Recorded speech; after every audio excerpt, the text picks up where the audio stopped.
Mga kababayan, kagaya ni Mother Teresa, isang huwaran dahil sa kanyang walang kapagurang serbisyo para sa mga may sakit at may hirap. Tayo rin ay inaasahan na maging bukas palad sa ating kapwa.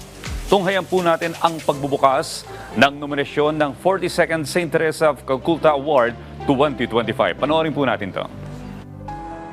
Sa loob ng mahigit 75 taon, ang Junior Chamber International Manila ay puwersang nagtutulak para sa positibong pagbabago, pamumuno at epekto sa komunidad. Kaya naman tampok ang isang opisyal na paglulunsad ng JCI Manila at AY Foundation para sa 42nd St. Teresa of Calcutta Award. So there's a process on how we choose who's going to win for the award. So basically we start off by getting nominations.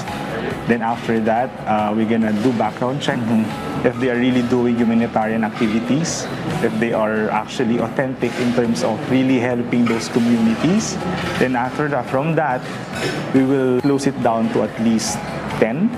Para sa 42nd St. Teresa of Calcutta Award, nagbubukas ng nominasyon ang JCI at AY Foundation para sa mga taong nagbibigay ng higit 25 taon ng tapat na serbisyo sa mga nasa laylayan ng lipunan. Sabay-sabay tayong nangarap at sabay-sabay din tayong inabot at unti-unting inaabot ang pangarap na iyan.